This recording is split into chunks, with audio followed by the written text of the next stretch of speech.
Bismillah wassalatu wassalamu ala Rasulillah wa ala alihi wa sahbihi wa mawalah amma ba'du. Terima kasih tuan-tuan. Alhamdulillah.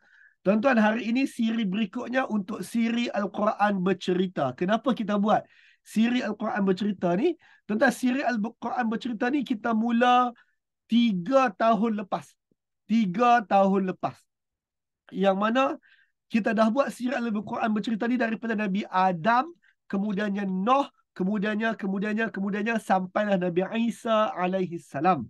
Dan Nabi Isa adalah Nabi terakhir yang kita discuss mengikut turutan para Nabi daripada Adam sampailah yang terakhir Nabi Isa alaihi salam. Jadi yang berbaki hanyalah cerita-cerita ringkas. Bagi tuan-tuan yang baru kenal Algebra, mungkin tuan-tuan ingat kata ini macam program baru. Sebenarnya tidak. Ini program 3 tahun lepas bermula daripada Adam pun. Yang berbaki sekarang hanyalah cerita-cerita ringkas dalam Al-Quran dan kita akan buat pada hari Khamis minggu keempat setiap bulan. Hari ini adalah Khamis minggu keempat bulan Julai. Jadi kita akan bicara tentang cerita hari ini, pemilik dua kebun. Dosa pemilik kebun. Oh, saya confuse tajuk. Dosa pemilik kebun. Ini salah satu cerita ringkas dalam Al-Quran. Cerita ringkas. Dosa pemilik kebun. Dosa pemilik kebun ni satu cerita daripada surah Al-Qalam. Maka tuan-tuan, cerita yang saya nak cerita kat tuan-tuan ni adalah cerita dari surah Al-Qalam. Surah ke-68 ayat 17 sampai ayat 35. Surah Al-Qalam juzuk 29. Surah ke-68 ayat 17 hingga ayat 35. Dosa pemilik kebun. Baik. Untuk dosa pemilik kebun ini, ia bermula dengan ayat 17. Surah Al-Qalam ini awalnya Allah bercerita tentang isu baik akhlak dan buruk akhlak. Ingat, surah ini, cerita ini daripada surah Al-Qalam. Cerita ini daripada surah Al-Qalam. Yang mana awal surah Al-Qalam, Allah bercerita tentang orang yang baik akhlak, baginda Nabi Muhammad SAW, dan orang yang buruk akhlak. Golongan yang buruk akhlak ni pendek kata adalah pemusuh ataupun yang lawan Nabi Muhammad SAW. Abu Lahab, Abu Jahal and the gang. Mereka ini adalah golongan yang buruk akhlak. Kemudiannya, sampai ayat 17, Allah mula bercerita yang mana cerita ini adalah reflect kepada baginda Nabi dan reflect kepada orang yang memusuhi baginda Nabi. So tuan-tuan, baru kita masuk bahagian ceritanya. Ayat 17, Inna balawnahum, sesungguhnya kami menguji mereka. Siapa mereka? Mereka dalam ayat ni, ayat mudahnya adalah golongan yang buruk akhlak. Yang surah ini cerita pada peringkat awal. Inna balawnahum, kami menguji mereka kama balawna ashabal jannah. Sama macam kami uji para pemilik jannah. Tuan-tuan, jannah bahasa Arab, bahasa Melayu apa dia jannah? Kebun. Jannah kebun. Tuan-tuan terus bayang kebun. Kebun. Surga. Surga. Tuan-tuan, jannah ni saya terjemah dekat sini kebun. Ashabul jannah, para sahabat kebun, para pendamping kebun, para pemilik kebun. Ustaz, jannah bukan maksudnya syurga ke? Pasal apa sebut para pemilik kebun? Maka sekarang tuan-tuan, kita kena bincang perkataan jannah sekejap. Selalunya, bila kita baca perkataan jannah, kita terus bayang syurga. Di banyak tempat dalam Al-Quran, apabila jumpa perkataan jannah, terus bahasa Melayu kita terjemah syurga, paradise, syurga. Namun, dalam cerita bahagian 17 ni, kita nak bicara tentang para pemilik jannah, tapi kita terjemah kepada para pemilik kebun. Tak. Pasal apa kebun? Pasal apa kebun? Okey. Dalam Al-Quran ada beberapa tempat, tak banyak, beberapa tempat sahaja perkataan jannah diterjemah kepada kebun. Ada beberapa tempat sahaja. Antaranya di sini. Kenapa kebun? Sekarang kita nak explain kepada tuan-tuan kenapa kebun. Ashabul jannah. Okey. Okey, sebelum tu saya nak ingatkan tuan-tuan sekejap. Tuan-tuan kena ingat, mereka ni para pemilik apa? Jannah. Jannah ni kebun. Berapa kebun? Satu kebun ke banyak kebun? Jannah. Satu ke banyak? Banyak. Jannah. Satu. Satu. Jannah ni singular. Satu. Mufrad. Satu kebun. Ingat tuan-tuan, sekejap lagi saya akan tanya. Tuan-tuan kena ulang-ulang jawab pemilik satu kebun. Pemilik satu kebun. Okey, sekarang kita bincang perkataan jannah. Jannah daripada perkataan jannah. Perkataan jannah daripada perkataan jannah. Jannah adalah sesuatu yang tertutup. Jannah adalah sesuatu yang tertutup. Daripada perkataan jannah, datanglah perkataan jannah. So, tuan-tuan, jannah sesuatu yang tertutup. Ingat perkataan tu. Jannah sesuatu yang tertutup. Daripada perkataan jannah, datang perkataan jin. So, tuan-tuan, ada makhluk nama dia jin. Kenapa makhluk itu dipanggil jin? Sebab makhluk itu tertutup. Tertutup dari apa? Jin ini tertutup. Pandangan. Tertutup dari pandangan mata kita. Dia ada kat sini tapi kita tak nampak. Dia tertutup. Dia berada di dimensi yang lain. Perkataan jin datang daripada perkataan jannah. Jannah sesuatu yang tertutup. Jin adalah sesuatu yang tertutup dari pandangan mata. Jin. Satu orang baby dalam perut mak dia, dalam rahim mak dia. Satu orang baby yang sedang membesar dalam rahim mak dia adalah satu makhluk yang tertutup. Tertutup di daging, tertutup di kulit mak dia. Maka kita panggil baby dalam perut sebagai Janin. janin. Bahasa Arab, janin. Perkataan baby dalam perut tu kita panggil janin sebab ia sesuatu yang tertutup. Sebab ia tertutup di pandangan mata, tertutup daripada daging whatsoever. Kita tahu dia ada kat situ tapi kita tak nampak. Dia tertutup. So, perkataan jannah sesuatu yang tertutup, jin, janin, satu lagi jannah. So, tuan-tuan, jannah adalah kebun. Jannah ni kebun tutup apa? Okey, kita bayang kebun. Kebun tutup apa? Maka tuan-tuan, jannah adalah kebun yang perkataan jannah bermaksud kebun yang sangat subur, sangat lebat. Perkataan jannah bermaksud kebun yang sangat subur, kebun yang sangat lebat. Dia tutup apa? Kerana dia sangat subur dan sangat lebat sehingga daun-daun pokoknya menutup tanah. Ingat tuan-tuan, perkataan dia apa dia? Tutup. Jannah sesuatu yang tertutup. Kebun adalah daun-daun yang pokoknya tutup tanah. So tuan-tuan, bila satu kebun, daunnya tutup tanah. Maksudnya tuan-tuan, pokok dia jauh-jauh ke pokok dia? Sorry. Bila kebun yang daunnya menutup tanah, maksudnya kalau satu pokok dia tu dia punya apa? Dahan. Rendang jauh ataupun sikit-sikit je? Rendang jauh. Dia rendang yang jauh sebab dia menutup tanah. Kemudian kalau kat sini ada satu pokok, tuan-tuan, maka dia pun ada dahan yang merendang jauh, kemudian ada pokok kedua pula. Pokok pertama dan pokok kedua ni, tak kisahlah jarak dia banyak mana pun, tapi yang pentingnya pokok pertama dan pokok kedua ni, kedua-duanya ada dahan yang merendang jauh, lalu kita bayangkan macam dia bercantum lah.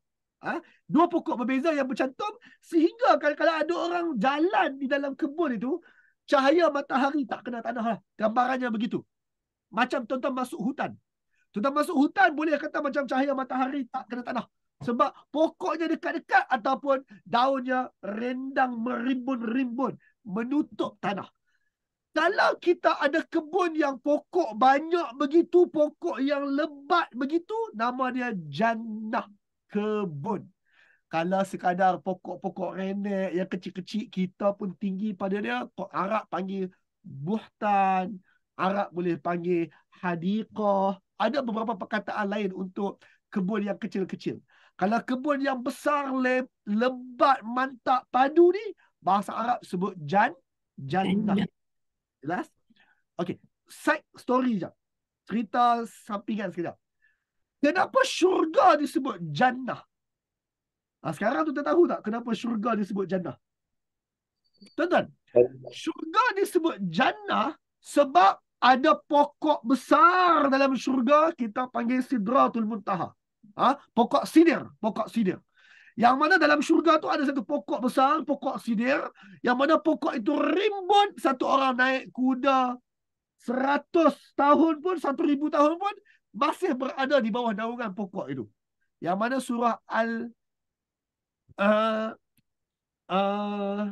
surah Al-Insan beritahu bahawa kalau kita duduk bawah dalam syurga ni, tuan-tuan, cahaya matahari tak sampai dekat kita, melainkan sipi-sipi, melainkan sikit-sikit sahaja cahaya matahari menyelit di tengah-tengah pokok yang rimbun tersebut.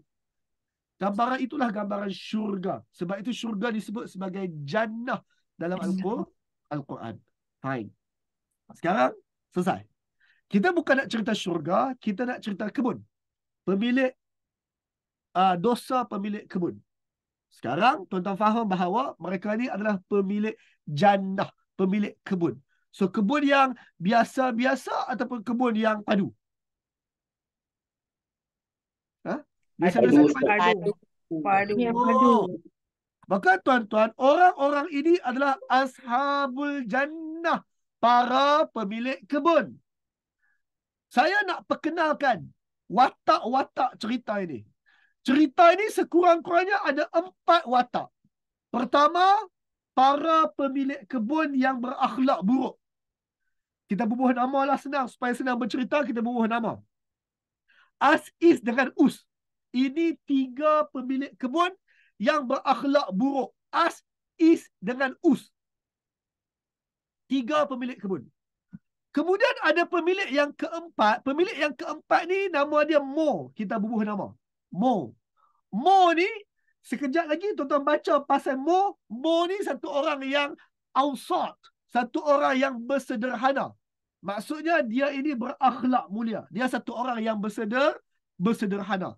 Keempat-empat orang ini adalah ashabal jannah. Para pemilik kebun. Sekarang saya nak tanya tuan-tuan. As ada kebun tak? Berapa kebun dia ada? Satu kebun. Is, berapa kebun dia ada? Satu. Us, berapa kebun dia ada? Satu. Mo, berapa kebun dia ada? Satu. Setiap watak ini, semua mereka ashabal jannah. Semua orang ini adalah para pemilik kebun. Dan setiap mereka ada satu kebun masing-masing. Tak share. Mereka semua toke-toke yang ada satu kebun masing-masing. Maksudnya tuan-tuan, antara empat orang ni, siapa yang kaya, pendek kata semua kaya. Siapa yang toke, semua toke. Siapa dia yang hidup mewah, semua hidup mewah. Siapa rezeki melimpah ruah, semua rezeki melimpah ruah. Keempat-empat orang ini adalah ashabal jannah, para pemilik kebun.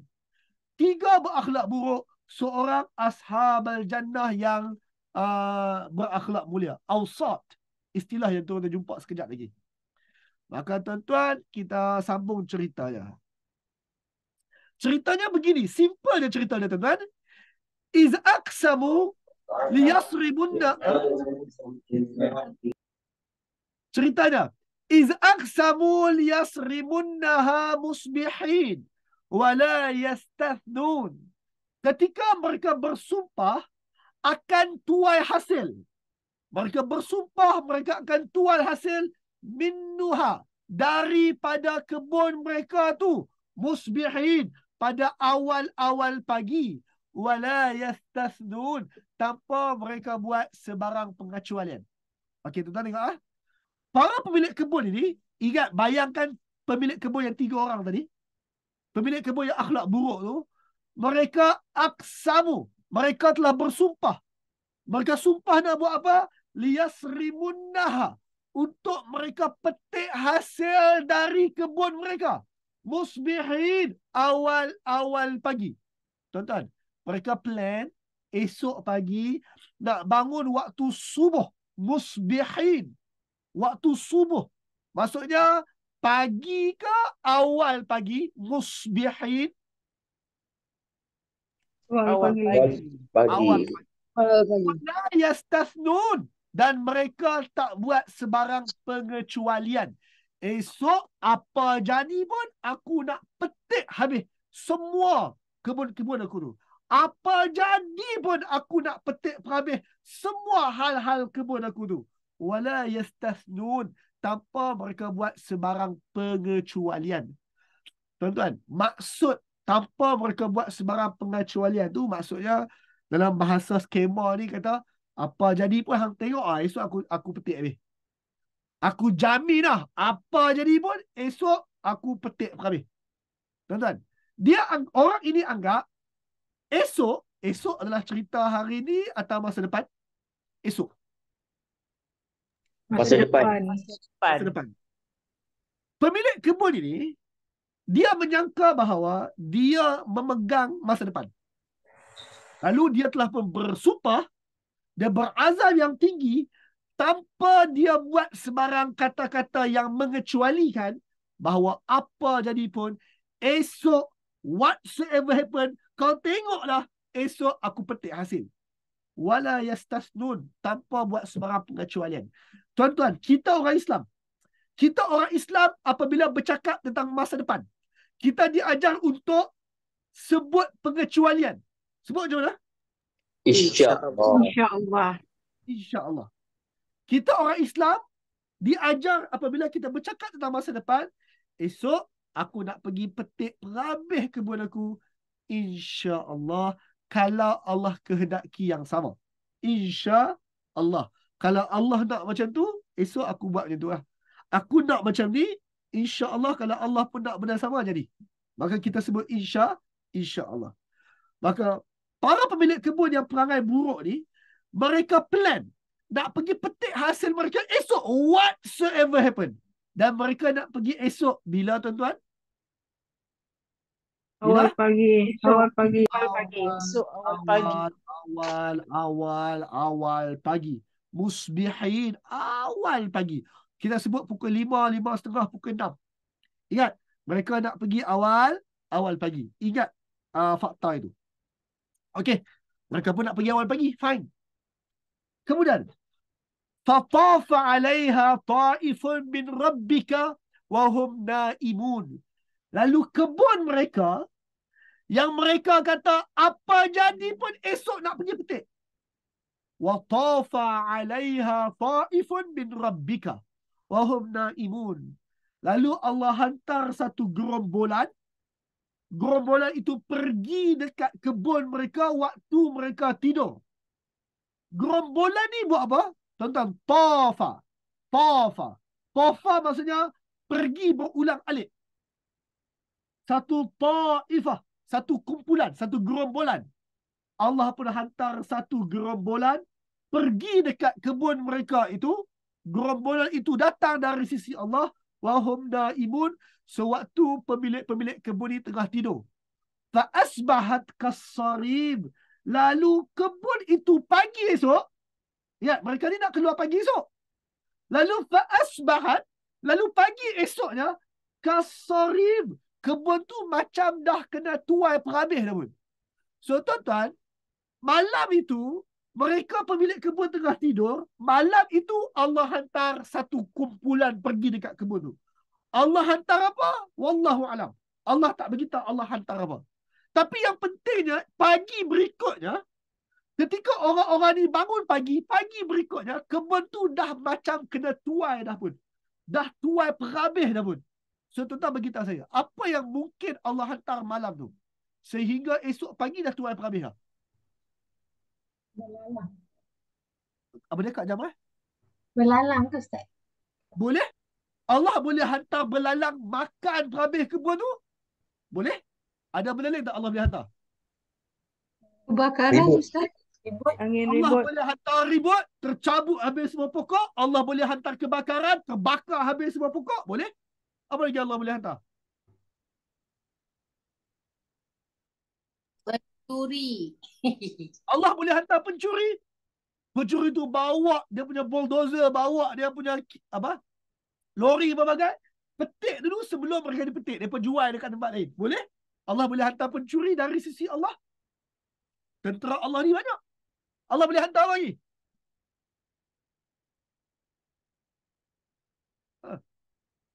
Allah boleh hantar monyet. Allah boleh hantar babi dimakan. Allah boleh pergi hantar tupai. Allah pergi whatsoever lah. Maka, apa yang Allah hantar, Allah sembunyikan. Allah tak cerita detail. Apa yang Allah hantar. Tapi perkataan yang Allah guna, فَطَافَ عَلَيْهَا طَائِفَةٌ min rabbik. Tuhan hantar satu gerombolan. Gerombolan itu datang dari sisi Tuhan. Lalu pagi esoknya فَأَصْبَحَتْ كَالصَّرِيمِ. Pagi esoknya kebun itu macam dah kena petik, dah kena tuai, licin. Tuan-tuan, bila sebut tentang kebun ni keluarkan hasil setahun berapa kali? Setahun berapa kali? Sekali. Terutama sekali zaman dulu, zaman teknologi tidak berkembang macam sekarang, kebanyakan kebun ni musimnya setahun sekali. Tanam berkebun ni tuan-tuan, tanam pokok ni, satu proses yang kita keluarkan modal selama 11 bulan, kita untung besar ataupun rugi besar dalam masa sebulan lah tu. Tanam pokok ni tuan-tuan, berkebun adalah kita buat kerja selama 11 bulan. Bulan ke-12 itu baru kita tahu sama ada kita untung besar ataupun kita rugi teruk. Maka sekarang orang ini, dia tengok development dia punya kebun, dia nampak kata, oi bulan 12 ni boleh petik. Dia nampak kata bulan 12 ni dia kira jutawan lah. So tuan-tuan, mereka lihat kebun mereka, mereka bayang bahawa mereka ni jutawan Allah barulah esok lusa. Tiba-tiba Allah tukar twist dalam masa satu malam sahaja. Kasarib, kebun mereka yang lain dah tuai dulu. Kemudian esok pagi, para pekebun ni pun baru bangun tidur. Para pekebun ni tak tahu kata kebun mereka dah pun dipetik. Mereka tak tahu. Pada tadau musbihin. Maka awal-awal pagi hari itu, mereka pun bangun tidur. Musbihin. Anirdu ala harsikum in kuntum sarimin. Tuan-tuan, semalam mereka kata bangun pagi, bangun subuh, mereka nak petik. Tapi hari itu, musbihin, mereka baru bangun. Awal-awal pagi tu mereka tak petik lagi. Mereka baru bangun. Kemudian satu orang daripada 3 orang tadi, satu orang daripada pemilik kebun tu pun kata, Fadatadau. Mereka saling memanggil. Bangun, lewat ni. Kau tak pergi lagi ke? Bangun. Kita semalam plan nak petik pagi ni. Sekarang dah pukul 5.30, pukul 6 pagi lah. Kita bangun tidur. Bangun. Fadatadau musbihin. Mereka saling memanggil antara satu sama lain. Oleh sebab mereka dah lewat, mereka pun kata, Anirdu ala harsikum in kuntum sarimin. Cepatlah. Anirdu, jomlah kita pergi pada waktu radak. Dan ini satu lagi perkataan Arab. Radak. Radak maksudnya cerah pagi. Radak maksudnya cerah pagi. Tuan-tuan orang Kedah ataupun tuan-tuan orang utara Perak ni, orang sebut waktu radak, waktu menyerak. Orang sebut. Waktu menyerak tu waktu apa tuan-tuan? Geng-geng utara jawab Ustaz. Waktu menyerak. Sarapan. Waktu sarapan pagi. Perkataan menyerak tu daripada perkataan radak ni lah. Radak maksudnya makan pagi.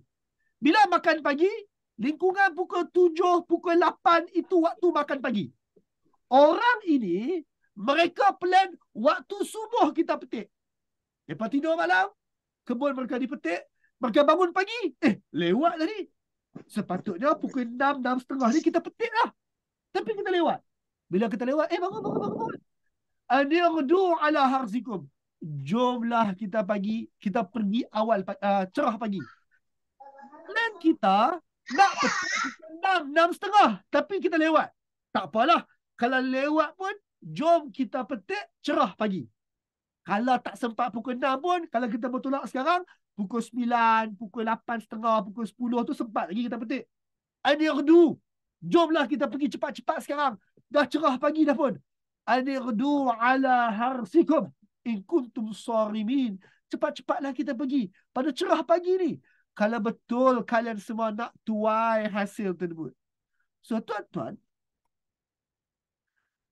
dekat sini kita sedar satu perkara. Bos-bos ini, mereka asalnya nak petik awal pagi, tapi lewat mereka nak petik cerah pagi. Saya tanya tuan-tuan, bos-bos, bayangkan pemilik-pemilik kebun, yang mana mereka ada kebun yang besar ni. Tuan-tuan, bos-bos pemilik kebun yang ada kebun besar-besar ni, mereka jaga kebun mereka seorang-seorang ataupun ada pekerja? Ada pekerja. Ada pekerja. Tuan-tuan, siapa dia yang datang pukul 6 pagi kat kebun? Pekerja ke bos?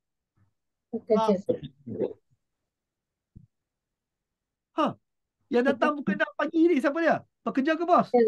Ya. Pekerja. Bos Bangun. datang pukul 10, datang pukul 9 tu normal lah. Sebab dia ada pekerja. Tapi sekarang tuan-tuan, mereka excited sangat nak petik kebun ni. Mereka nak datang awal pagi. The question is, kenapa nak datang awal pagi? Datang lewat sikit pun apa masalah? Pekerja kau boleh tolong petik apa? Kenapa nak datang awal pagi? Datang lewat sikit pun tak apa. Sebab kau ada pekerja. Pekerja kau boleh tolong petik. Maka sekarang mereka sedang mereka lewat. Mereka membayang kata, alamak, pekerja aku sampai dulu. Alamak, pekerja aku dah tengah buat kerja dah dekat kebun tu. Tak apalah. Walaupun tak sempat pukul 6, kita pergi pukul 10, pukul 9 pun tak apalah. Jom, cepat-cepat, jom pergi. Maka mereka pun mandi cepat-cepat, mereka pun naik kereta cepat-cepat, mereka pun nak pergi ke arah kebun mereka. On the way pergi ke arah kebun, bos-bos toke-toke ni sempat bercakap. Fantalaku. Maka mereka pun bertolak. Sewaktu mereka bertolak, wahum yatakhafatun. Lalu mereka pun berbisik-bisik. Sambil mereka on the way nak pergi kebun masing-masing, mereka cakap pelan-pelan, berbisik-bisik. Yatakhafatun. Apa yang mereka bisik-bisik kan? Mereka kata, ish, kita lewat lah. Patutnya kita pergi awal. Tapi lewatlah pula. Aduh, lewatlah pula hari ni. Alla yadkhulanna hal yawm alaikum miskin. Harap-harap hari ni janganlah biarkan ada orang-orang miskin masuk dekat kebun kalian hari ini meminta-minta daripada kita semua. Harap-harap tak ada lah no. So tuan-tuan, mereka lewat. Dan bila mereka lewat, mereka harap hari itu tak ada orang miskin yang masuk ke kebun mereka dan meminta dari mereka. Soalan saya tuan-tuan, orang miskin mana yang akan masuk dekat kebun orang-orang kaya ni musim tuai? Orang miskin mana? Tinggal keliling kebun. Apa dia kak? Yang tinggal keliling kebun. Boleh jadi yang tinggal keliling kebun. Saya guna perkataan asnaf lah kot lah. Asnaf yang tinggal keliling kebun. Okey. Ada jawapan lain tak? Siapakah orang miskin yang mungkin akan masuk ke kebun waktu musim menuai ni? Kerja dia. Kerja. Pekerja dia pun bukan kaya. Pekerja dia pun of course akan masuk ke kebun tu. Para pekerja dia pun buat kerja daripada awal sampai sekarang. So mereka pun berharap, mereka berbisik-bisik, harap-harap pekerja-pekerja kita, mereka tak main lah tengok, banyak bos untung ni boleh minta bonus kot. Harap-harap bos pekerja-pekerja kita tak minta bonus lah. Harap-harap pekerja-pekerja kita tak ada lah duk buat apa, duk sambil duduk-duduk tu satgi dia pingsong lak 2-3 jagung masuk poket dia. Harap tak ada lah pekerja-pekerja kita buat macam tu. Aku ni malas ni nak buat kebun dekat KL tak boleh. Tanah tak subur. Kita buatlah kebun kita dekat kampung mana-mana atas bukit. Kita buat dekat Cameron Highland berbagai. Kita ambil tanah orang asli berbagai. Maka orang asli tu pun kok-kok lah hari-hari tuai ni mereka buat muka kesian pula kat kita. Harap-harap mereka tak buat lah muka kesian kali ni. Ada mentaliti tu. Mentaliti mereka apabila mereka tidak mahu berkongsi limpahan harta mereka kepada sekurang-kurangnya 2 orang miskin. Orang miskin yang tinggal di keliling kebun mereka, yang melihat kebun mereka sedang membina kekayaan, yang melihat mereka membina kekayaan berganda, sedangkan orang-orang miskin di keliling ini tidak. Tuan-tuan dekat sini, sekadar tuan-tuan tahu, tuan-tuan semua orang bekerja, orang berniaga. Contoh tuan-tuan, sekadar tuan-tuan tahu, bila tuan-tuan contoh zakat apa nak sebut? Zakat pertanian lah mudah. Tuan-tuan, kalau tuan-tuan ada satu kebun yang besar, durian musang king contoh, tuan-tuan kena bayar zakat. Bayar zakat tu bagi kat siapa? Yang utamanya. Asnaf. Asnaf. Asnaf tu nombor satu siapa dia? Fakir miskin. Fakir miskin. Fakir miskin yang tuan-tuan kena pergi cari dekat daerah lain. Fakir miskin yang tuan-tuan hantar dekat Uganda. Ataupun fakir miskin yang duduk keliling kebun tuan-tuan. Duduk keliling Keliling setempat. Perkataan dia penduduk setempat. Itu perkataan yang baik. Penduduk setempat. Sekarang tuan-tuan bayang macam ni. Tuan-tuan ada ladang bela lembu. Saya tukar topik sikit, bela lembu. Tuan-tuan pergi dekat satu kampung. Tuan-tuan beli tanah kebun mereka berbagai. Tuan-tuan buat ladang lembu. Lalu makcik balik kampung tu pun tengoklah, wih ladang lembu ni besarnya. Siapa punya? Oh, Datuk Nazar punya ladang lembu ni. Baguslah. Tuan-tuan, setahun tuan-tuan bela ladang situ, kemudian tuan-tuan kena bayar zakat.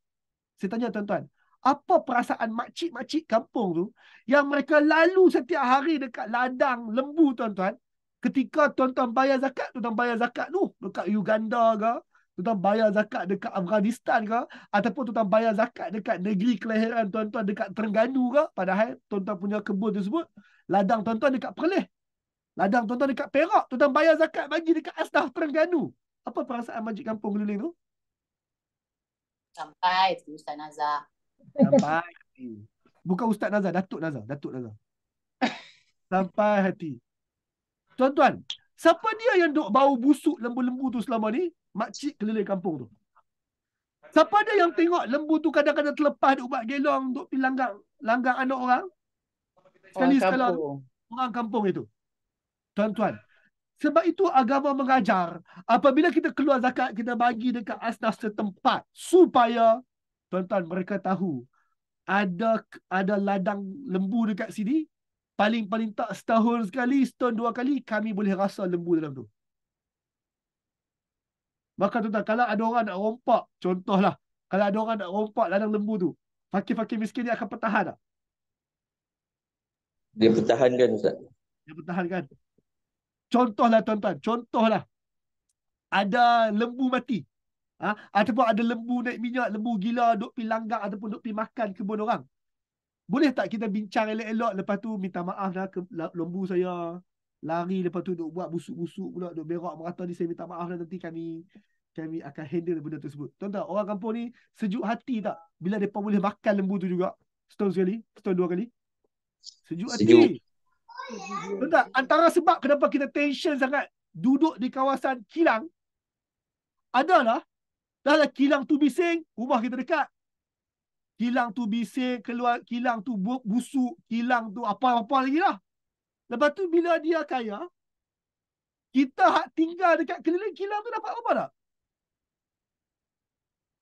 Sedangkan kita yang terdedah kepada radiasi kilang tu, asap kilang tu, kita yang tengok udara anak kita duk main basikal, duk hirup udara asap kilang tersebut. Air sungai kita sedikit keruh sebab dekat dengan kilang tersebut whatsoever. Tapi kalaulah kilang tu setahun sekali dia bayar zakat, dia bagi dekat orang keliling, kita kacau tak kacau? Bahkan kita suruh dia besar lagi pun tak apa. Anak-anak kita pula yang bekerja kat situ. Saya nak maklum kat situ tuan-tuan, sepatutnya orang kaya dia kena khidmat kepada orang keliling dulu.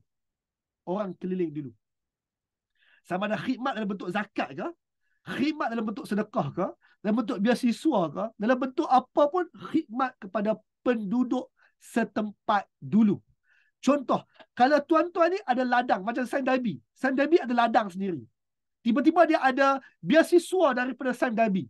Bagusnya kalau beasiswa tu dapat dekat anak penoreh ataupun anak peladang yang tinggal di peladang Sam Dabi tu, yang buat kerja untuk Sam Dabi tersebut. Yang tu bagus. Why? Sebab bagi balik dekat orang yang khidmat kepada syarikat kau. Patah balik kat sini. Cerita ini, toke-toke ni, mereka harap tak ada orang miskin datang. Orang miskin mana? Orang miskin keliling kebun mereka, satu. Ataupun pekerja-pekerja mereka sendiri. Harap-harap hari ni orang-orang miskin ni, mereka tak buat muka pelik-pelik. Mereka tak main lah duduk tunjuk muka-muka sekupang mereka. Duduk kecek kita supaya kita bagi something. Okey. Cepat-cepat. Jom. Waghadaw ala hardin qadirin. Pergilah mereka pada cerah pagi itu dengan penuh keyakinan bahawa mereka mampu. Mereka mampu untuk petik hasil hari itu. Falamma ra'auha. Tak kala mereka sampai, mereka melihat kebun mereka itu. Qalu, mereka kata, inna ladallun. Kita tersesat jalan ni. Kita silap jalan kot ni. So, tuan-tuan, mereka on the way, dia tengok sampai. Mereka tengok kebun mereka.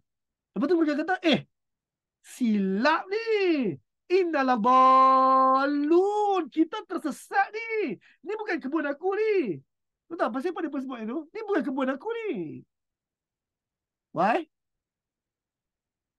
Sebab mereka tengok macam telah dituai. Sebab semalam tak bentuk macam ni. Aku tersesat ni. Ni bukan kebun aku ni. Innalah balun. Sesungguhnya kita tersesat ni. Buka peta. Buka Waze balik. Buka Google Maps. Tengok alamat. Lepas tengok alamat. Tengok papan tanda. Lepas tu tengok ada pekerja yang tengah menangis kat situ. Lepas tu tengok macam, macam tiang tu macam betul tiang aku. Lepas tengok, betul ke kebun aku? Betul ke kebun aku?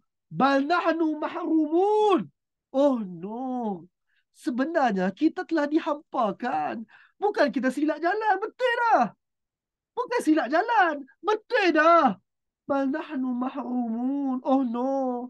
Kita telah dihampakan. Oh my God. Tuan-tuan. Baru pagi tadi. Kita tengok sini ya. Setakat sekarang. Bercakap tentang masa depan. Ramai orang bercakap besar tentang masa depan. Bercakap seolah-olah masa depan berada dalam tangan mereka. Bercakap seolah-olah mereka boleh uruskan masa depan. Seolah-olah masa depan mengikut kehendak mereka. Tuan-tuan jawab saya. Siapakah orang yang mereka ada tendensi untuk menyangka bahawa masa depan di tangan mereka? Siapa? Orang kaya. Orang kaya. Pemerintah. Orang yang ada harta. Para pemilik ni. Akak sebut pemerintah tu agak betul. Cuma bukan surah ni. Surah lain. Kita bincang kelompok yang ada harta ni dulu. Kelompok yang ada harta.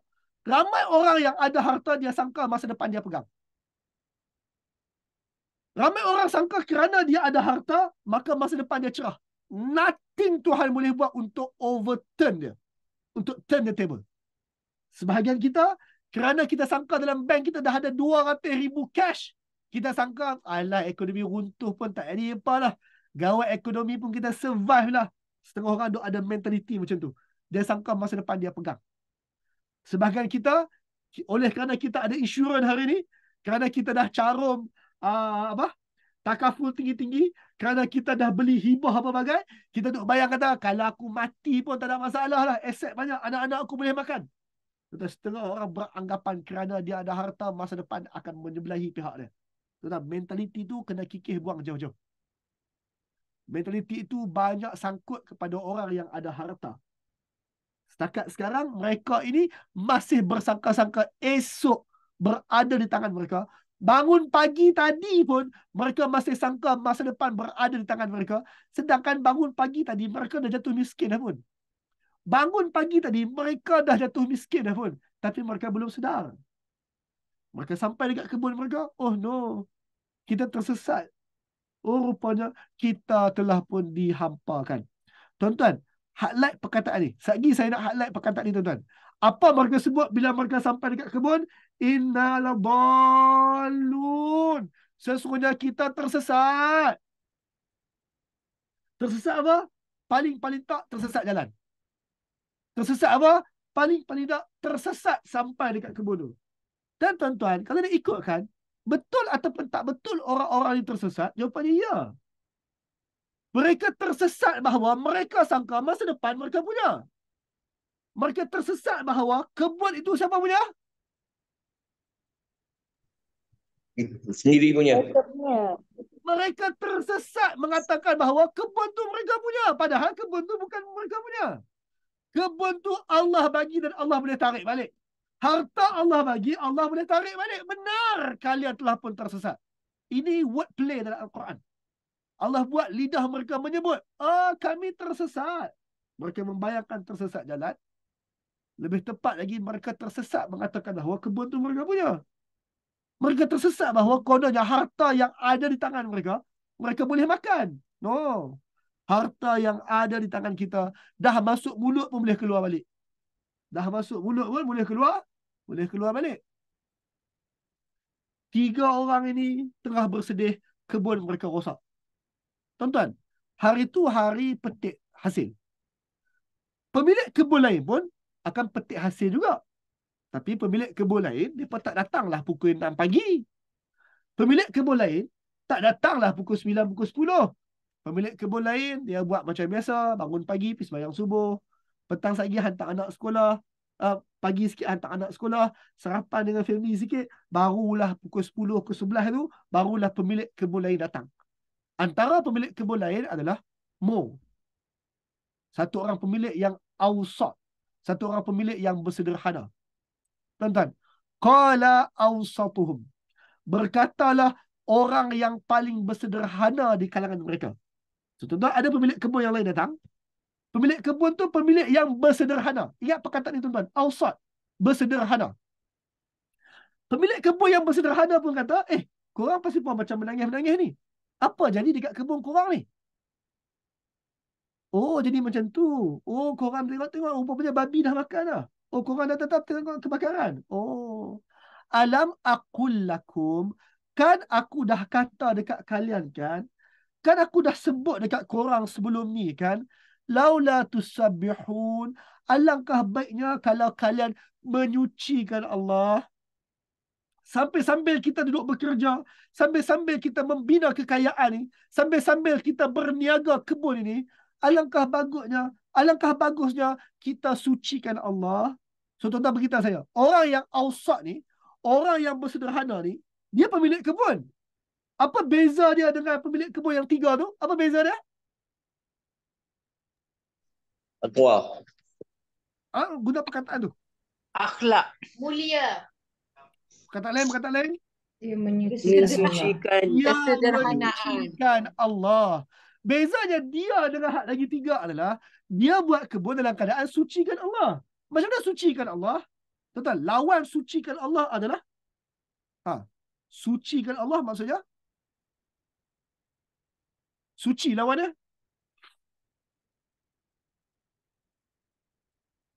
Lawan suci lawannya, sucikan Allah lawannya. Kufur. Syirik. Syirik. Syirik tu perkataan besar, boleh pakai. Ada perkataan lain.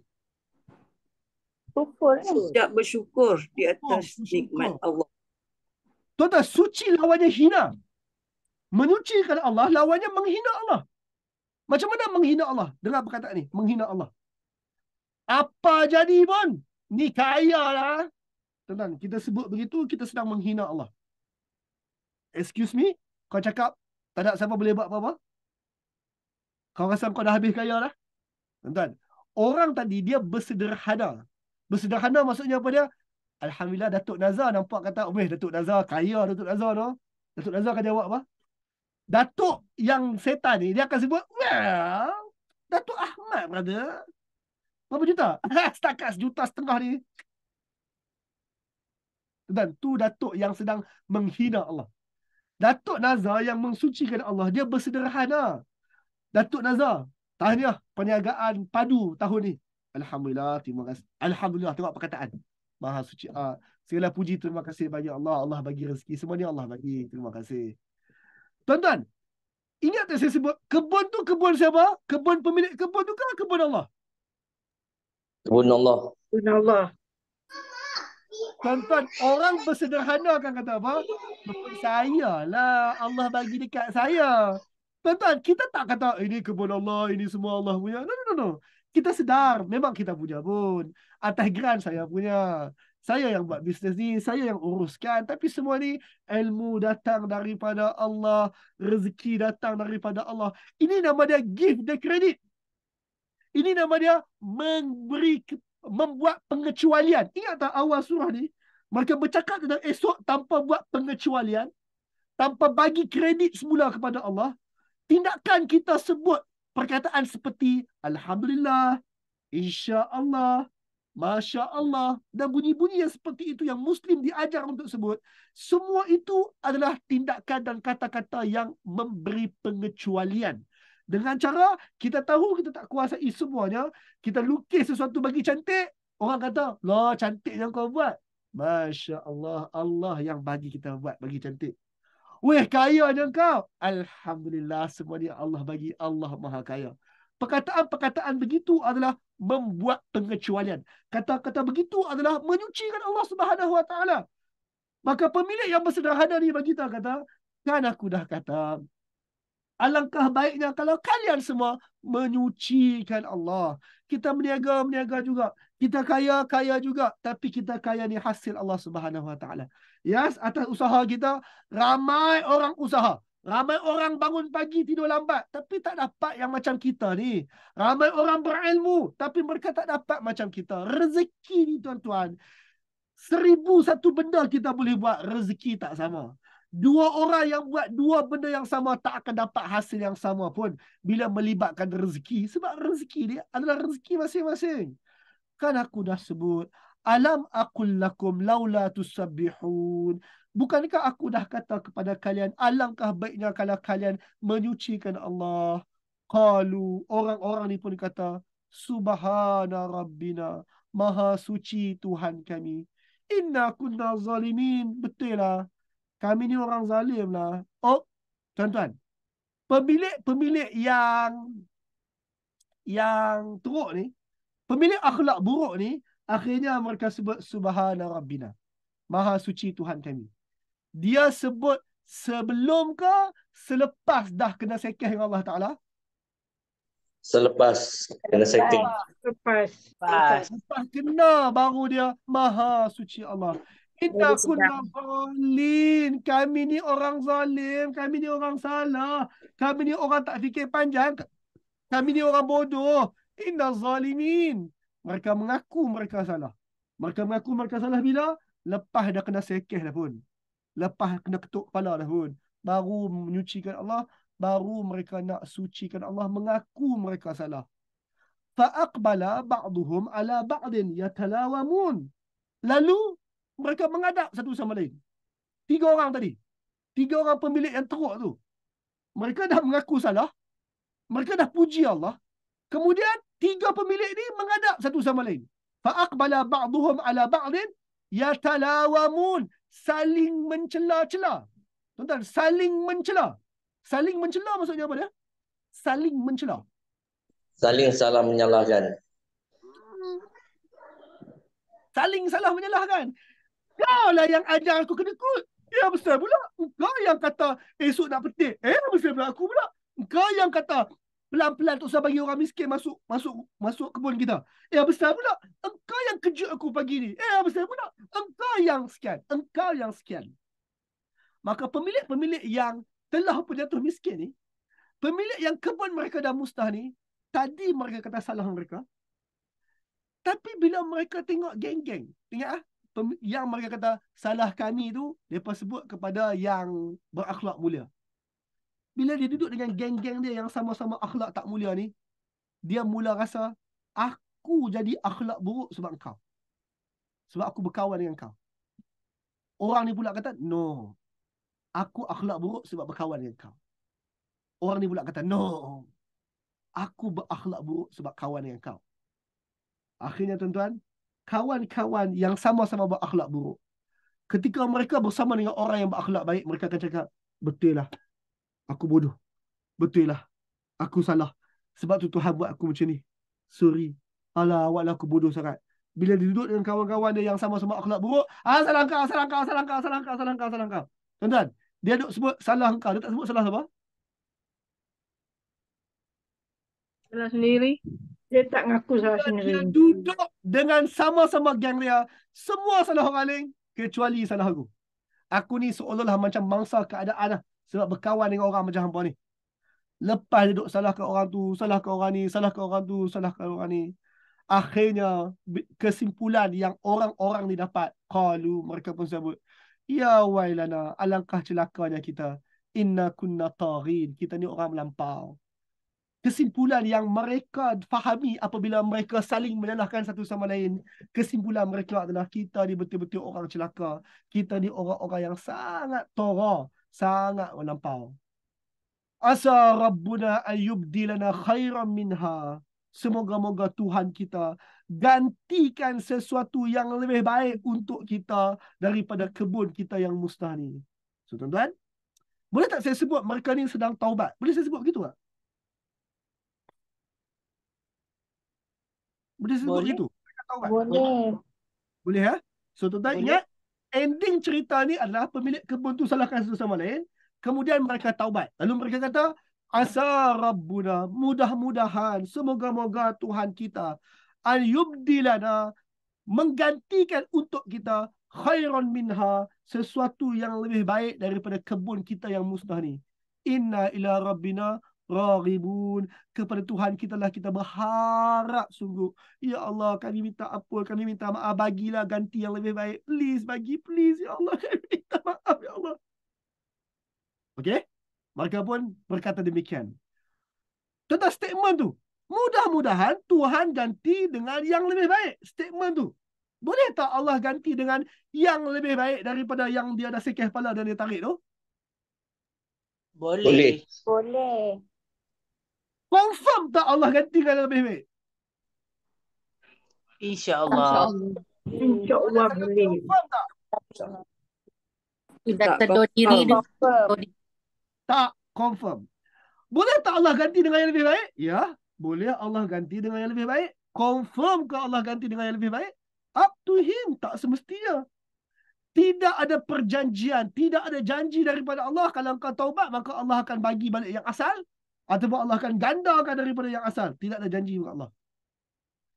Berkait dengan hidup dunia, taubat kita tak menghilangkan kesan dosa kita. Tuan-tuan, taubat kita tak menghilangkan kesan dosa. Ya, taubat menghilangkan dosa. Allah tak akan hukum di akhirat kelak. Tapi taubat tidak menghilangkan kesan dosa. Saya nak explain kat tuan-tuan pasal kesan dosa. Tuan-tuan, bayang begini. Tuan-tuan rompak rumah orang. Tuan-tuan rompak rumah orang. Rompak susah sikit dia hubungan manusia dengan manusia. Okey. Tuan-tuan bunuh satu orang. Dia tu mati dah pun. Polis cari tuan-tuan tak jumpa. Lepas 10 tahun, tuan-tuan jadi ahli surau. Tuan-tuan bertaubat. Tuan-tuan minta maaf kepada Allah sebab tuan-tuan duk bunuh orang dulu. Tuan-tuan taubat. Lepas tu tuan-tuan, polis jumpa tuan-tuan dekat surau.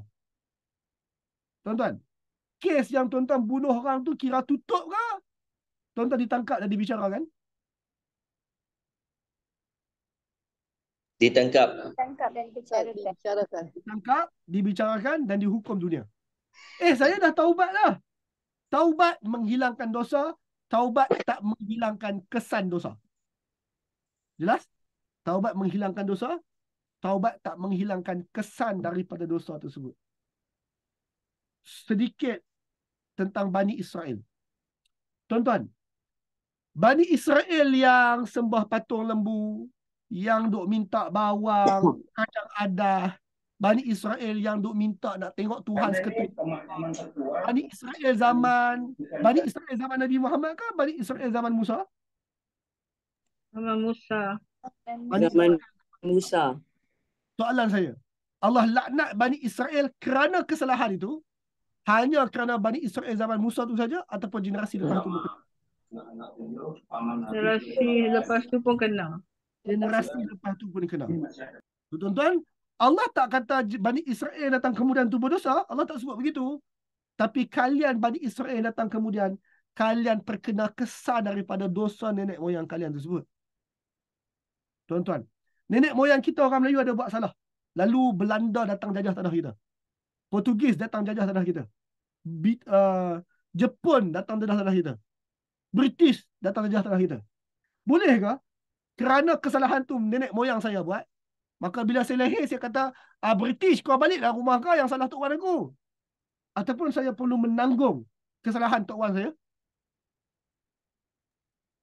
Kita kena menanggung. Kita tak tanggung dosa dia, kita tanggung kesan daripada dosa dia. Jelas? Maka orang ni pun minta, ya Allah, kami minta maaf. Moga-moga Tuhan boleh ganti dengan yang lebih baik. Kami berharap sangat kepada Tuhan. Ya, Tuhan boleh ganti dengan yang lebih baik, tapi tak confirm Tuhan ganti dengan yang lebih baik. Ataupun tak ganti dengan yang lebih baik dari segi duniawi lah. Di akhirat, insya-Allah Allah boleh ganti dengan yang lebih baik. Kemudian, cerita hari ni, apa ending dia? Kazalikal azab. Demikianlah siksaan. Cerita hari ni, cerita tentang azab. Itulah siksaan. Kalau kau nak tahu apa itu azab, yang cerita inilah azab. So tuan-tuan, apa itu azab berdasarkan cerita ini? Azab berdasarkan cerita ini adalah orang yang diberi kekayaan dan tidak menyucikan Allah. Itu azab. Ada istilah lain tuan-tuan. Yang mana ini surah Al-Qalam. Di hujung surah Al-Qalam Allah guna istilah ini. Tapi saya nak guna tuan-tuan dulu. Tuan-tuan, satu orang kaya lupa Allah. Kita panggil apa ni? Sombong, bongkak. Perkataan lain? Istidraj. Itulah azab. Istidraj adalah azab. Dan ini surah Al-Qalam. Perkataan istidraj Allah akan guna surah Al-Qalam selepas cerita ini. Maka Allah kata, kalau kau nak kenal azab, ini azab. Azab adalah orang yang anggap masa depan dia pegang. Siapa-siapa ada mentaliti begitu, dia dah kena azab Allah dah pun. Orang-orang yang sangka kerana dia ada harta, dia tak payah tapih lidah dia. Kerana dia ada kuasa, dia boleh sebut apa saja dia nak sebut. Orang-orang begini adalah orang yang dah pun kena azab. Dan orang-orang begini, Allah akan, istilah mudah, Allah akan sekeh dia. Allah akan terajang dia. Allah terajang sikit ataupun Allah terajang lumat. Orang begini. Allah terajang lumat. Dan terajang lumat itu saat-saat akhir sangat-sangat lah. Allah kata nak tahu azab, itu azab. Azab adalah apabila satu orang yang Allah beri kelebihan dunia, dan kelebihan dia, dunia dia tu menyebabkan dia lupa Allah Subhanahu Wa Taala.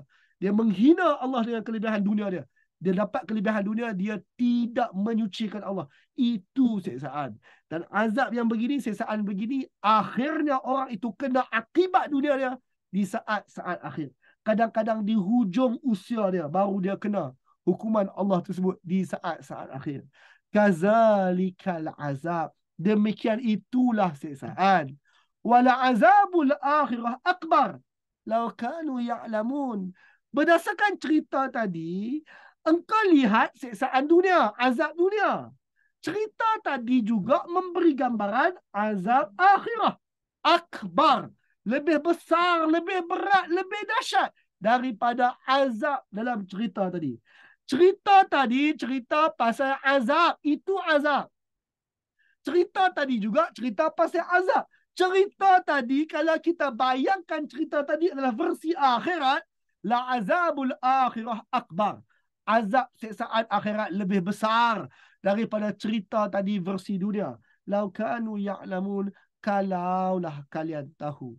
Inna lil muttaqin, untuk orang-orang takwa, inda rabbihim jannatin na'im, untuk orang-orang takwa disediakan jannatin. Tuan-tuan, jannatin adalah plural, perkataan jamak, banyak. Singular dia jannah, singular dia jannah, plural dia adalah jannat. Singular dia jannah, plural dia jannat. Maka Allah sebut, ini siksaan kalau korang nak tahu. Akhirat, siksaan dia lagi teruk. Kalaulah kalian tahu. Untuk orang takwa, mereka tak dapat siksaan ini. Untuk orang takwa, inda rabbihim, di sisi Tuhan mereka, jannatin na'im, kebun-kebun penuh dengan kenikmatan di sisi Tuhan mereka. So tuan-tuan, orang takwa dapat satu kebun atau dapat banyak kebun? Banyak kebun. Banyak kebun. Orang takwa dapat berapa kebun? Dapat banyak kebun. Sekarang tuan-tuan. Tuan-tuan pilih kebun dunia atau kebun akhirat? Khairat. Dua-dua Dua. nak. Dua-dua nak. Lebih bijak. Lebih bijak. Nak dua-dua. Kenapa pilih satu kalau boleh dapat dua-dua? Maka tuan-tuan, ingat tak Allah sebut apa? Ini siksaan. Tapi akhirat lebih besar. Maka jom tengok cerita yang sama, tapi bayang versi akhirat. Tengok cerita yang sama, tapi Allah sebut akhirat lagi besar siksaannya. Cerita yang sama, tengok bayang versi akhirat. Semua pemilik kebun, sama ada pemilik yang baik atau pemilik yang buruk, semuanya ada satu jannah. Maka tuan-tuan, di akhirat, kita manusia ni, setiap manusia, sama ada manusia yang baik atau manusia yang buruk, kita semua dah ada satu jannah yang kita warisi daripada Adam. Okey, ini mungkin benda baru bagi pelajar-pelajar yang tak ikut kelas tadabbur. Tapi tuan-tuan, antara tema Al-Quran adalah Allah bagi tahu bahawa kita ini sedang beramal soleh ini adalah untuk kembali ke syurga yang Adam wariskan. Perkataan yang Allah guna adalah Adam wariskan. So tuan-tuan beritahu saya. Tuan-tuan belajar tentang harta warisan, ayah mati dapat ke anak. Itu nama dia waris. Harta warisan. Dapat ke anak yang soleh saja ke? Dapat kat semua anak. Soleh tak soleh? Semua nak. Semua. Tuan-tuan, anak soleh ataupun tidak, semua dapat harta daripada ayah. Sekarang nak cakap tentang Adam. Adam AS, kita semua anak cucu cicit dia. Soleh atau tidak, kita adalah anak cucu cicit Adam. So sama ada kita baik atau buruk, semua kita sudah ada entitled untuk dapat syurga masing-masing. Dengar elok perkataan ni? Dengar elok perkataan ni. Anak Adam baik atau buruk, kita dah ada, kita entitled untuk dapat syurga kita, dapat kebun kita dalam syurga nanti. Kita dah ada tempat kita dalam syurga nanti. Kita entitled kerana kita anak Adam. Setiap manusia baik atau buruk ada warisi satu jannah, satu kebun, satu syurga daripada Adam. Nombor dua, para pemilik buruk, mereka rasa mereka mampu petik hasil. Tentang apa hasil yang mereka nak petik? Nak petik apa? Nak petik apa? Hasil kebun lah. Nak metik kebun. So kalau orang dalam syurga, kalau ke akhirat, para pemilik buruk adalah orang-orang buruk. Orang-orang yang setan ni. Orang-orang yang berakhlak buruk. Orang-orang yang beramal su'. Dia tak amal soleh, dia amal su'. Amal buruk. Mereka beramal buruk tu, mereka sangka oleh kerana mereka anak Adam, mereka mampu untuk dapatkan apa? Kebun. Neraka. Akhirat. Orang-orang ni rasa mereka mampu untuk dapat apa? Kebun. Akhirat. Oh, syurga. Syurga. Orang buruk rasa mereka mampu untuk mendapatkan syurga. Tuan-tuan, nak sebut sikit pasal orang buruk rasa mereka mampu mendapatkan syurga. Sekarang kita dalam mood pilihan raya kecil. Tuan-tuan akan lihat ramai orang-orang yang berlidah buruk akan bercakap esok lusa. Dan sebahagian mereka sangka mereka sedang buat begitu untuk dapat syurga. Esok lusa, ataupun mungkin tuan-tuan dah dengar, ada orang yang berlidah buruk, berperangai setan, berperangai buruk. Mereka sebut perkataan-perkataan yang buruk. Mereka cerca sana, mereka maki sini. Mereka fitnah di sana. Mereka buat ops di sini. Mereka tiup whistle di sana dan di sini. Mereka buat bising di sana dan sini. Mereka burukkan, mereka buat sebar naratif-naratif palsu. Tujuan nak menang pilihan raya. Dan mereka akan sebut bahawa kita buat ini demi perjuangan. Demi syurga Allah. Mereka sebut. Manusia buruk rasa bahawa mereka mampu untuk dapatkan jannah, dapat syurga. Muslim ada satu perangai buruk lagi. Mereka kata, alah jahat terang mana pun lah, masuk syurga juga. Mentaliti orang buruk ini rasa bahawa syurga dengan mereka tu macam confirm sangat-sangat lah. Para pemilik buruk rasa mereka mampu nak petik hasil, manusia buruk sangka bahawa mereka mampu nak masuk syurga. Nombor 3. Kebun mereka dimusnahkan waktu mereka sedang tidur. Maka sebahagian orang di akhirat kelak ketika dia nak masuk syurga, dia sangka dia bawa kebaikan. Kebaikan satu orang yang buruk itu musnah dan sia-sia macam tu sahaja. Tuan-tuan, surah ini dia cakap tentang akhlak. So tuan-tuan, kebanyakan amal baik kita di akhirat esok musnah sebab apa? Akhlak. Akhlak buruk. Surah ini temanya akhlak. Ada orang yang beramal soleh tapi musnah pahala dia kerana akhlak buruk. Dia bantu orang miskin tapi dia berakhlak buruk. Pahala bantu orang miskin tu dia tak boleh collect ke akhirat esok. Pahala itu boleh bawa dia masuk syurga tapi musnah macam tu sahaja. Kebun orang-orang ni sedang mereka tidur musnah. Orang-orang ni masuk akhirat, mereka tak sempat nak masuk syurga lagi, amalan mereka, kebaikan mereka musnah macam tu saja. Sia-sia macam tu saja.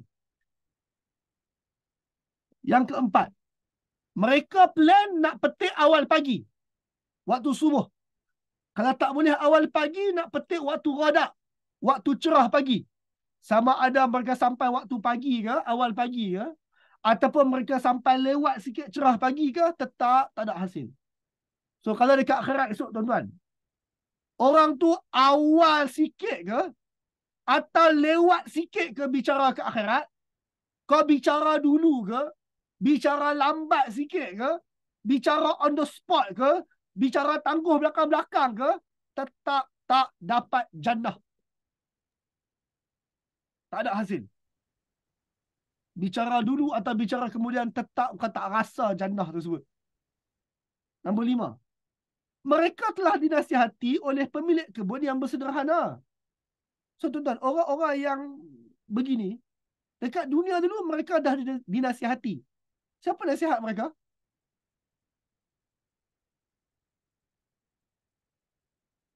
Kita pun nak masuk syurga tak? Siapa nasihat mereka?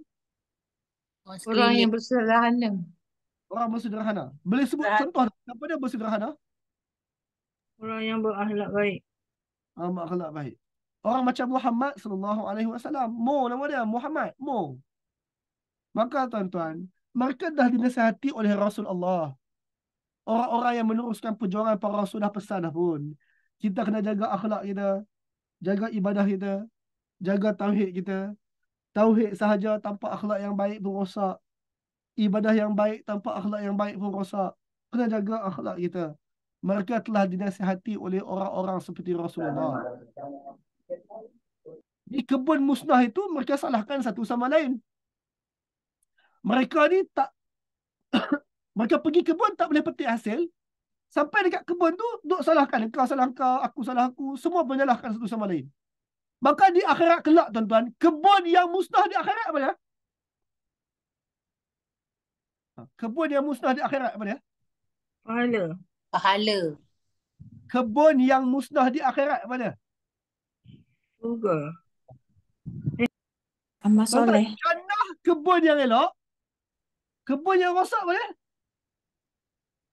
Neraka. Neraka.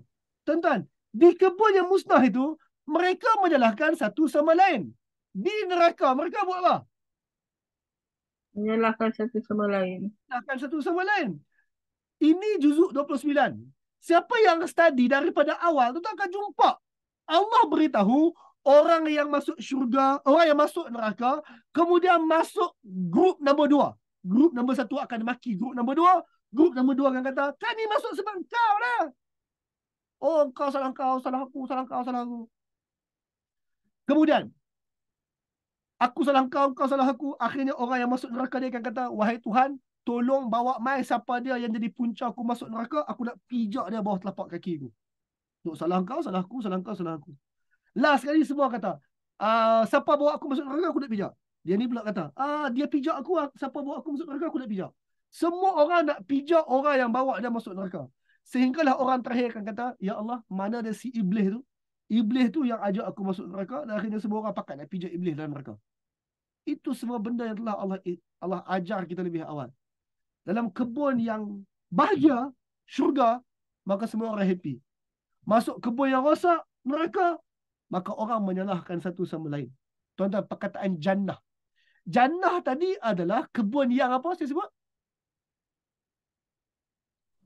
Yang rendang. Sangat subur. Sangat subur. Syurga disebut jannah kerana di tengah-tengah syurga ada pokok sidir. Yang mana pokok sidir tu sangat rendang, rimbun sangat, menutup the whole syurga. Ada satu pokok besar di tengah syurga yang menutup the whole syurga. Sidir. Dalam neraka ada pokok yang sama. Pokok yang sebegitu. Bukan pokok yang sama. Pokok yang sebegitu. Pokok apa? Zakum. Pokok zakum. Yang mana pokok zakum tu pokok besar di tengah-tengah neraka dan lebaran apa? Batang-batang dia, bukan batang, dahan. Dahannya lebar menutup the whole neraka, tapi dia tak ada daun. Dia hanya ada bahan apa? Ada dahan-dahan ranting-ranting yang mengeluarkan duri. Yang mengeluarkan pokok-pokok duri. Maka dia menutup the whole neraka tersebut. Tu kita panggil jannah yang rosak. Neraka. Tu kita sebut kebun yang rosak. Neraka. Nak sebut jannah layak lah. Sebab dia tak menutup teduhan.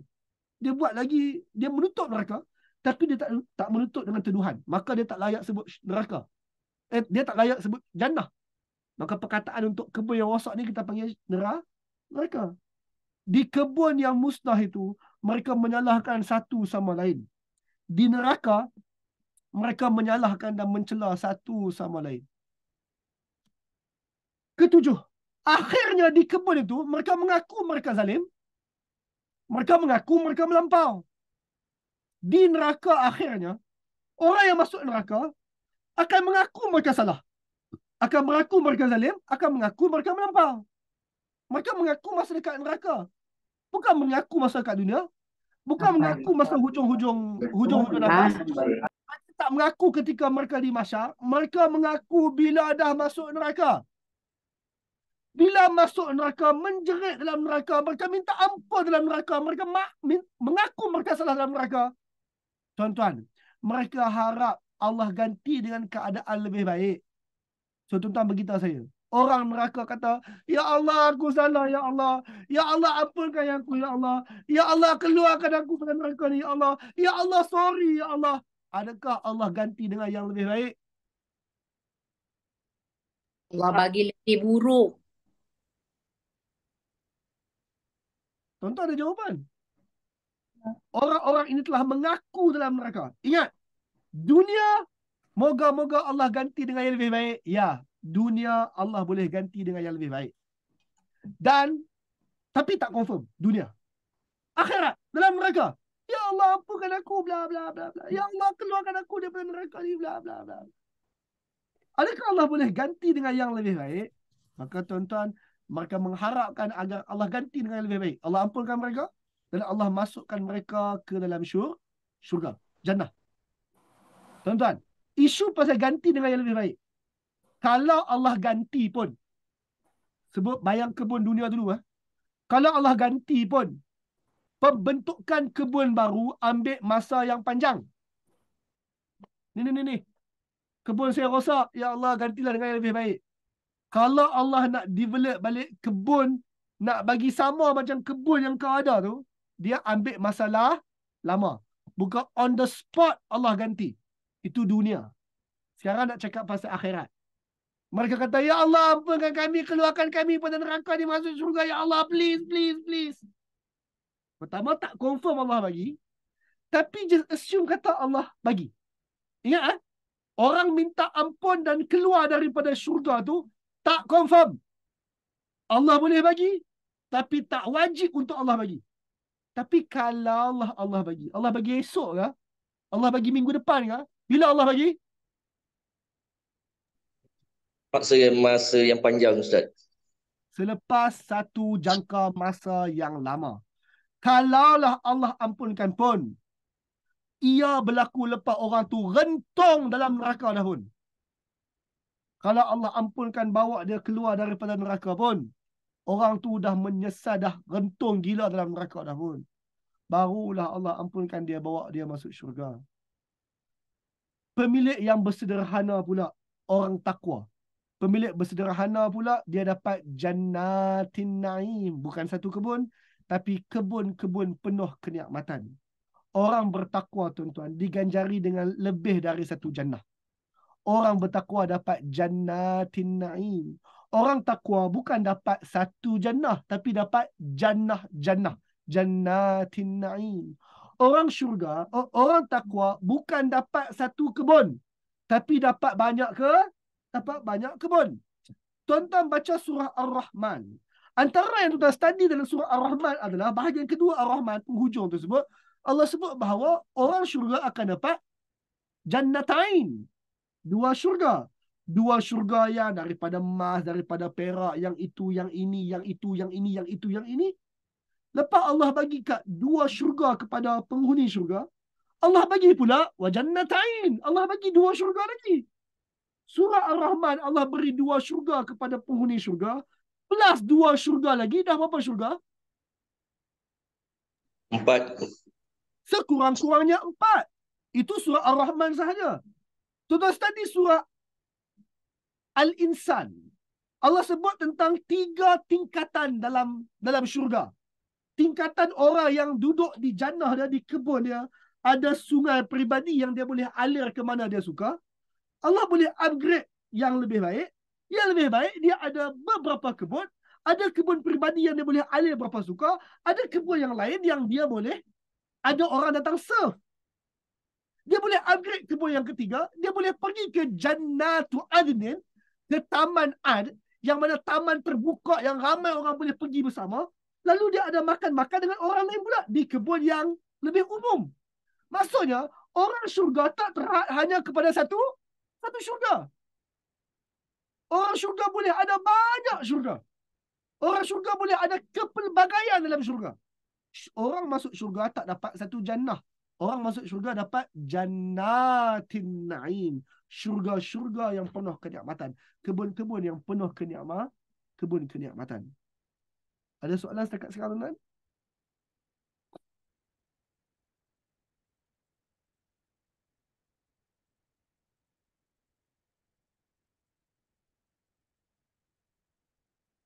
Kalau tak ada soalan, tuan-tuan, Allah tanya satu soalan, ya Kak Jamiah. Ustaz nak tanya. Ha. Okey, yang Ustaz cerita ni pasal pemilik kebun lah. Maksudnya yang cerita pasal rezeki kita kena kongsi bersama. Tapi macam kita orang bekerja kan. So pendapatan tu nak dikongsi bersama tu dengan orang yang sekitar tempat kerja ke atau negeri ke ataupun macam mana? Agak kerja. Ni saya assume kata kerja gaji rendah lah. Ha? Saya tak mau cerita kerja gaji tinggi. Kita simpang kerja gaji 1,008. Cukup-cukup lebih sikit ya. Bukan cukup-cukup lebih sikit. 1,008 tak lebih lah. Cukup-cukup. Kalau tuan-tuan kerja gaji gitu-gitu sahaja. Gaji minimum Malaysia sekarang 1,000. Itu kot. Gaji minimum Malaysia sekarang. 1,500, 1,300. Sekarang tuan-tuan, kalau dah tuan-tuan kerja gaji biasa-biasa sahaja, tuan-tuan nak mula kongsi dengan siapa? Ahli keluarga. Kongsi dengan ahli keluarga lah. Jangan, kalau suami, tuan-tuan tak boleh makan seorang 1,500 tuan-tuan tu. Tuan-tuan kena make sure isteri boleh makan sama. Tuan-tuan suami, isteri, tuan-tuan tak boleh makan berdua sahaja 1,500 tuan-tuan tu. Tuan-tuan kena make sure anak boleh makan sama. Lepas tu tuan-tuan setakat RM1, RM2 takkan tuan-tuan tak pergi membeli dekat kedai. Tuan-tuan akan membeli dekat kedai. Setakat 20 sen tak minta balik tu. Tu semua adalah berkongsi rezeki dengan orang lain lah tu. Tuan-tuan pergi pasar malam. Orang tu jual barang harga RM10. Tuan-tuan bayar RM9. RM1 tak ambil balik tu kira berkongsi rezeki lah tu. Saya tak maulah cakap sesuatu yang orang kaya saja boleh buat. Orang miskin pun boleh buat. So, tuan-tuan, jangan makan seorang. Itu je perkataan dia. Jangan makan seorang. Sedikit mana pun harta yang Allah bagi dekat kita, make sure orang lain boleh rasa bersama.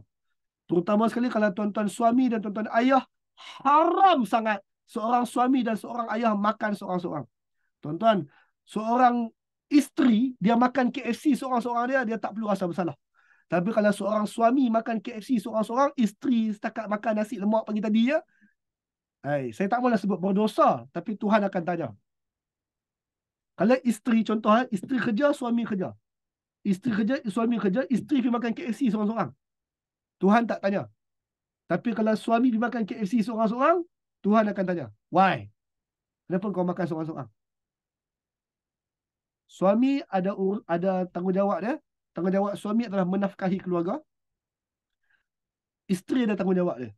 Tanggungjawab menafkahi keluarga ataupun membawa rezeki balik ke rumah ni bukan tanggungjawab isteri. So kalau suami tak buat, poin saya sebut tadi adalah berkongsi rezeki dengan orang lain. Orang lain kena rasa harta kita. Wallahu alam. Cukup tu. Ada bagi tuan-tuan? Ustaz, minta tolong tunjukkan balik skrin nombor 456. Yang tu dah tertinggal dah. Baik. Saya patah balik. Nombor 1. Tuan-tuan screenshot 456 je. Okey. Siapa-siapa pula? Nombor 1, 2, 3 screenshot. 1, 2, 3, 4, 5.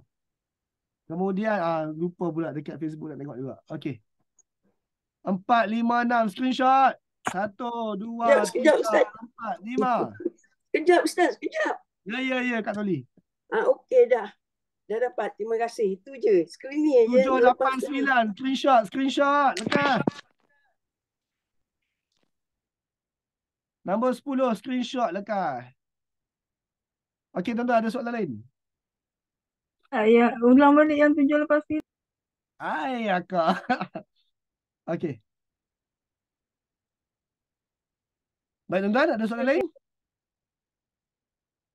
Assalamualaikum Ustaz.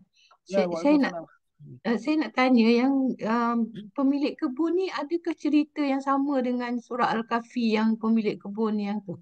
Jawapannya tidak. Cerita lain. Itu cerita lain. Dan cerita dua pemilik kebun surah Al-Kahfi tu cerita 2 bulan depan. 2 bulan depan kita bincang cerita 2 pemilik kebun surah Al-Kahfi tu. Okey, terima kasih. Ada soalan lain, tuan-tuan? Baik. Tak ada soalan lain, maka Allah tanya, tuan-tuan jawab. Sekarang Allah tanya satu soalan, tuan-tuan buka mikrofon ramai-ramai dan tuan-tuan jawab. Soalannya adalah, afanaj'alul muslimina kal mujrimin? Apakah patut Allah layan orang Muslim serah diri sama macam Allah layan para penjenayah? Patutkah Allah layan sama? Jawab. Tak sama. Patutkah Tak Allah sama, layan tak sama. orang ni sama? Tak sama. Tak patut Allah layan sama. Maka tuan-tuan kita belajar 2 kumpulan. Kita layar 2 kumpulan, 2 jenis manusia. Satu muslimin yang menyerah diri, yang bersederhana, yang bertakwa. Kemudian yang kedua mujrimin, orang penjenayah yang buat salah. Orang akhlak buruk, orang yang tak memberi pengecualian. Soalan Allah, patutkah Allah Allah layan dua pihak ni sama? Tuan-tuan tahu, tak wajar Allah layan sama. Maka cerita tadi mengajar kita bahawa layanan Allah tak sama kepada 2 kumpulan ini. Wallahu alam. Cerita kita habis kat sini, tuan-tuan. Ini adalah siri Al-Quran bercerita kisah ringkas. Cerita pertama dah habis. Bulan depan kita bincang kelaknatan Qarun. Qarun adalah cerita pasal orang yang ada harta. Tuan-tuan, nombor 1, nombor 2 dan nombor 3. Tuan-tuan tengok Ustaz. Nombor 1, dosa pemilik kebun. Nombor 2, kelaknatan Qarun. Nombor 3, pemilik 2 kebun. 3 cerita ini adalah tentang pemilik harta. Maka Qarun satu study case yang mana Qarun ini kind of cerita dia adalah cerminan kepada cerita hari ini. Cerita Qarun dia adalah cerminan kepada cerita hari ini. Maka tuan-tuan jumpa bulan depan untuk cerita kelaknatan Qarun, insya-Allah. Tuan-tuan, hari Ahad ini kita ada sesi Q&A Al-Quran. Tanya apa saja tentang Al-Quran. Posternya dah ada dekat wall Facebook saya. Esok saya akan wawarkan perkara ni lagi. Maka jumpa tuan-tuan Ahad ini untuk Q&A Al-Quran, insya-Allah. Esok pagi tak ada berkontot macam biasa. Program ini percuma. Siapa nak infak dekat nombor akaun yang tertera. Terima kasih tuan-tuan. Assalamualaikum warahmatullahi wabarakatuh. Terima kasih tuan-tuan. Assalamualaikum. Terima kasih Ustaz. Terima kasih Ustaz. Terima kasih Ustaz. Terima kasih Ustaz. Assalamualaikum. Assalamualaikum. Sama-sama. Alhamdulillah, terima kasih tuan-puan kerana ikuti perkongsian tadi sehingga penghujungnya. Alhamdulillah. Perkongsian sebentar tadi adalah salah satu daripada insentif-insentif percuma di algebra ini